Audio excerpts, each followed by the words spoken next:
Hello and welcome. I'm Uday Pratap Singh. You're joining us on NewsX. The Iranian media has accused Pakistan of playing a double game and leaking sensitive information about Iran's top military commander, Mohammad Bagheri, leading to his assassination. But this double game of Pakistan is not something new. It was Dr. Abdul Qadir Khan and his black market which helped Iran build capabilities for nuclear weapons. It was AQ Khan who provided Iran with centrifuge technology and components. It included designs, components, and technical drawings for gas centrifuges, particularly P1 and later P2 models used for enriching uranium. The designs were reportedly derived from those Khan had stolen from Dutch firm Urenco when he was working in the Netherlands in the 1970s. Khan's network also reportedly gave Iran technical know-how, including blueprints and specifications for uranium enrichment. According to multiple reports, Iranian scientists were trained in Pakistan on nuclear enrichment technology in 1988. Centrifuge components and other nuclear materials were sent to Iran via intermediaries in countries like Dubai and Malaysia. It has been widely reported also that a Sri Lankan BSA Tahir in fact helped transfer P2 centrifuge components to Iran for $3 million. Iran's payments for such transfers running into millions of dollars were made through foreign bank accounts. Joining us live at this point is Major General Gigi Dwivedi, strategic affairs expert. Scott Faulkner, head Eagle Enterprises, is joining us live as well. Madhav Nalapat, editorial director of the Sunday Guardian, is also with us on the broadcast. Madhav Nalapat, let me get started with you. Do you believe that Pakistan is playing a deadly double game between Iran and the United States? And is this something new or something that exists back to Dr. AQ Khan? It exists back to Dr. AQ Khan. And may I say that the original sin was that Dr. Khan had access to nuclear secrets and how to produce a nuclear weapon. Frankly, in my view, my hypothesis is that the Americans winked at it because at that point in time, remember, America and China were allies. India was seen as basically on the Soviet side, not a friend of America. So, Pakistan was very much a treaty ally of the United States. And the United States, of course, was allied with China. So in my view, the US gave a nod and a wink to China to supply Pakistan with nuclear components and centrifuge technology. And as a consequence, Pakistan became a nuclear device power. I still would not call it a weapons power. I don't believe they have a usable weapon, but a nuclear device power, they certainly are. And the point is that the Americans thought if you make Pakistan a nuclear power and India is developing its nuclear capabilities right from the time of Homi Bhabha back in the 1960s. Remember, he was assassinated, and the channel has ably covered that very well. So I believe they gave a nod and a wink to China, their great ally, to supply this to Pakistan, and China did so. And from then on, proliferation spread. What the Americans probably did not realize, I'm sure Chinese knew, was that Pakistan has been supplying this technology through AQ Khan, of course, to North Korea and to Iran. Of course, the fact is, Dr. AQ Khan wrote a kind of a regret letter, and as a consequence, he was, subjected to house arrest and pardoned of any grave punishment. He had a very luxurious house, by the way, and that was also lifted. But the reality of the situation is nonsense to say that one man was responsible. The whole of GHQ Rawalpindi was responsible in connivance with the United States and China. And this is what happened out there. And as a consequence, you're seeing nuclear Iran, you're seeing a nuclear North Korea, and I just hope these are the only two rogue nations that the Pakistanis have armed, besides itself, of course. I certainly hope so. But the whole problem was the American obsession. I remember right up the Clinton time in the 90s when I used to go there frequently, they were obsessed with the idea of India and Pakistan jointly removing nuclear weapons. As it happened, India continued its nuclear program, but at a much slower pace as a result of American pressure on Narasimha Rao and other prime ministers to speed it up only after, the Pokhran blast was not followed by another blast. Then when Vajpayee came, we had Pokhran 2.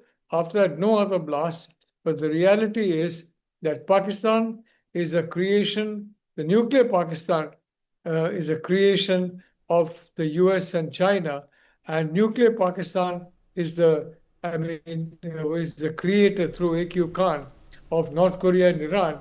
And for writing that letter, saying it a single person and not the whole of GHQ, he was, of course, given an effective pardon, and he was left to enjoy all the money he had made.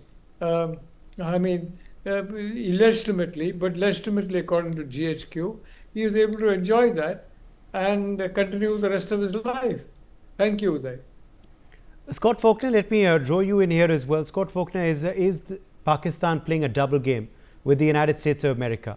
Also, do you believe Pakistan is playing a double game with Iran? As someone who, of course, is watching these events from the United States, what do you make of their role now and historically? Oh, absolutely. Pakistan is playing both sides. I mean, they are a Muslim country, so they're certainly showing solidarity with Iran. I'm sure there's a lot of scientific and technical exchanges going on that relates to the Iranian nuclear program. And of course, recently, Pakistan put forth Trump for the Nobel Peace Prize. So I think they're trying to find some way to appeal to Trump's ego as a way to try to pull him away from India. So I think that, Pakistan is definitely not to be trusted. And it's just very sad that this whole region, the Islamic extremists throughout this whole region is making the whole world a lot more dangerous. And Scott, this dates back to a long, long time. A.Q. Khan, who of course created the nuclear weapons for Pakistan, reportedly sold them to Iran as well for millions and millions of dollars. He was the one reportedly who perhaps started Iran's push in directions of becoming a nuclear power.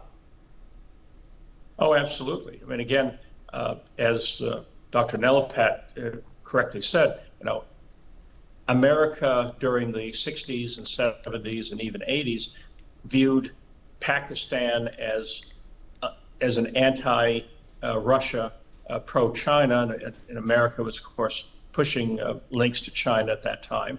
And also Pakistan was the staging area for the Mujahideen and the Northern Alliance and other anti-Soviet forces pushing through Afghanistan. So America has had this kind of almost schizophrenic view of that region, which is that only recently has America finally realized that India is their true ally.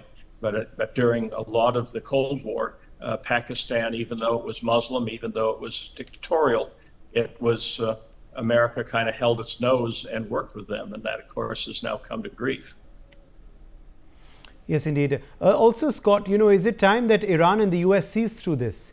Is it time then that Iran sees through how Pakistan is trying to, say on paper that it is with them, but is actually meeting with Donald Trump and, of course, also, giving him, the exact locations of where Iran's military commanders were, allegedly before they were eliminated by the Israeli strikes? Is it time that Iran sees through this? And also, is it time that the US sees who attempted to make Iran a nuclear power? Also, shouldn't the US be looking at their statement that they've put out a feeble statement condemning the United States strikes as well? Is this what a friend of the US does? Condemns the strikes?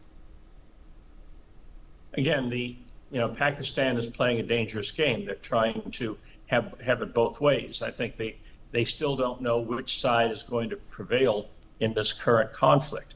So they're trying to help both sides, and at some point, one of the sides is going to say, "Well, pick a side." So it's this whole effort to watch Iran move toward a nuclear weapon, and now this effort to try to stop them getting a nuclear weapon.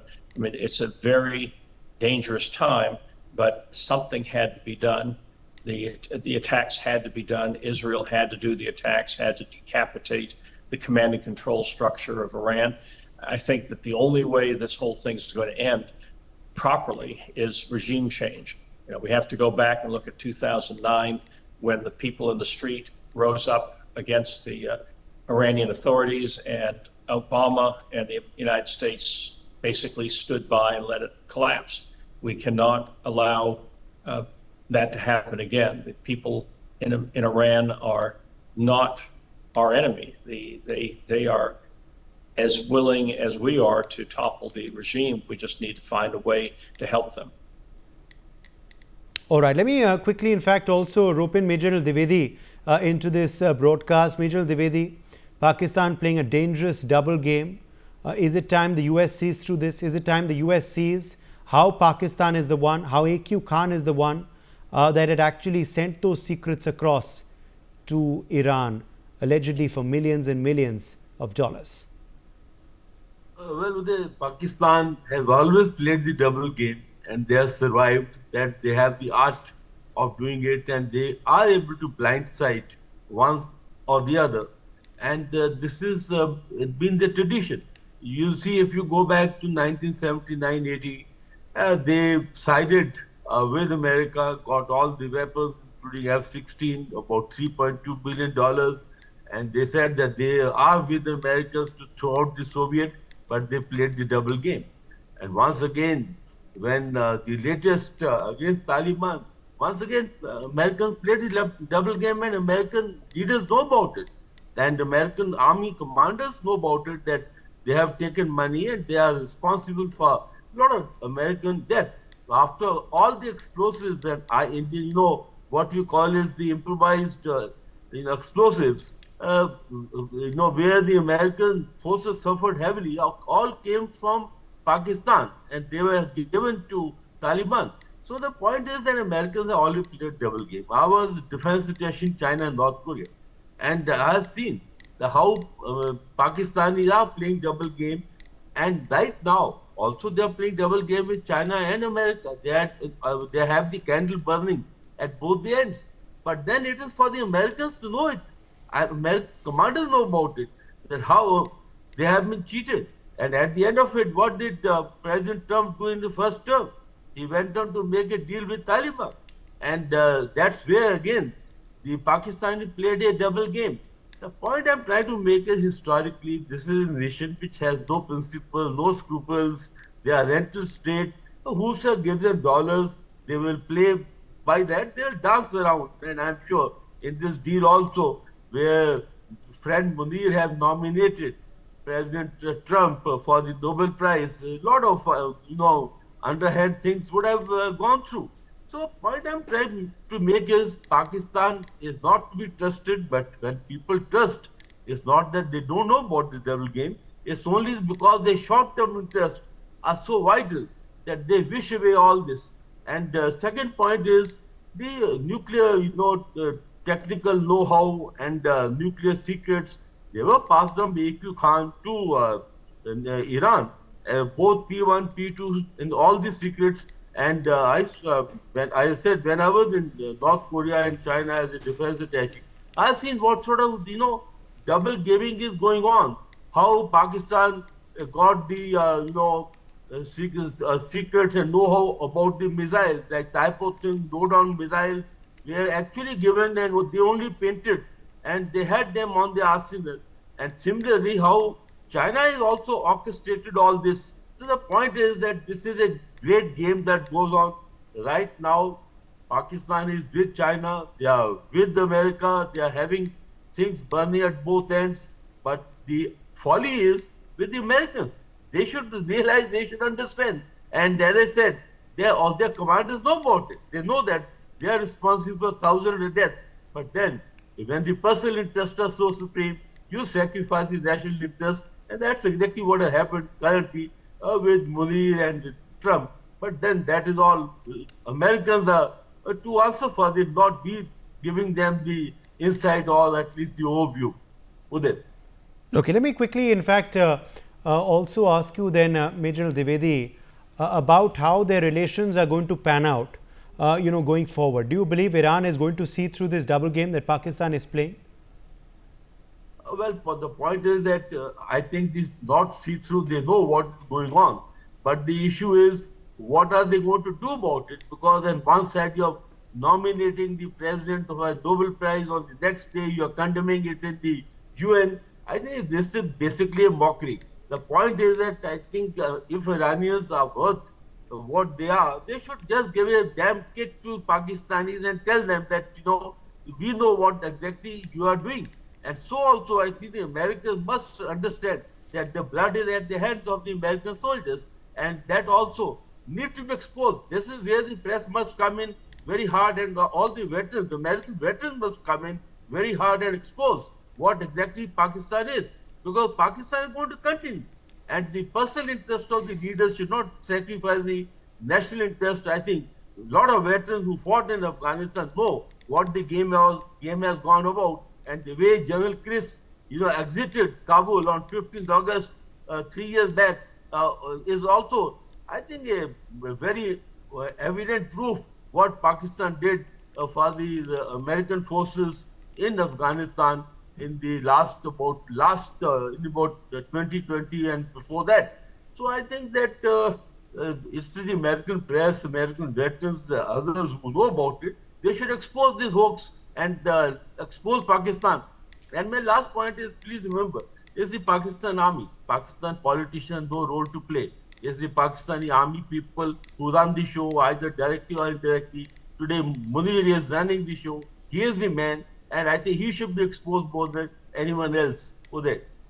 Let me get in Professor Nalapat once again back onto the broadcast. Professor Nalapat, is it time then for the world now to look at Pakistan's nuclear technology? If it was indeed Pakistan's nuclear scientists who have been spreading these secrets across the world, including in Iran, is it time for the world now to scrutinize Pakistan's nukes as well?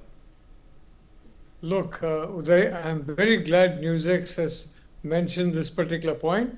As my friend Scott had correctly said, and the general, the reality is that it is Pakistan that has made Iran almost a nuclear state, and possibly it was close to criticality, which is why Donald Trump had to bomb it with enough munitions so that it penetrates through the mile or so is lodged. So I would like to say that I think, yes, it's time the US media wakes up. They took about 24 to and a little more hours to wake up to the reality of Operation Sindoor. Initially, they dismissed it as just a joke, and one big newspaper carried a headline, a war that does not exist. Indian media goes gaga. That particular image they showed was Prime Minister Modi addressing the nation live. Obviously, every channel will have that, and they use that to give the libel that the whole of Indian media follows lockstep, which is absolute nonsense. So the point is, Uday, it's high time the United States realized the danger in Pakistan, because Pakistan is also trying to get as much information as it can from the United States and pass it on to China. Pakistan is no longer with America and China. It is firmly with China. Even though generals have got land and property in America, the Chinese have got the weapon of blackmail and various other things. So the Pakistanis are firmly in the Chinese camp and will act as per Chinese dictates. And as Donald Trump knows very well, the ongoing war that is taking place, where Iran is being backed by China, the situation in North Korea, where North Korea is being backed by China, and Pakistan is being backed by China. I think President Trump needs to take a call and understand that the danger in allowing Pakistan to get away with it, and in my personal view, before the Pakistanis become a nuclear weapons power, I think what should be done to them is precisely what has been done and correctly done in the case of Iran, Uday. All right. My thanks to all of our guests for joining us on this broadcast. We've run totally out of time. Let's slip into a short break.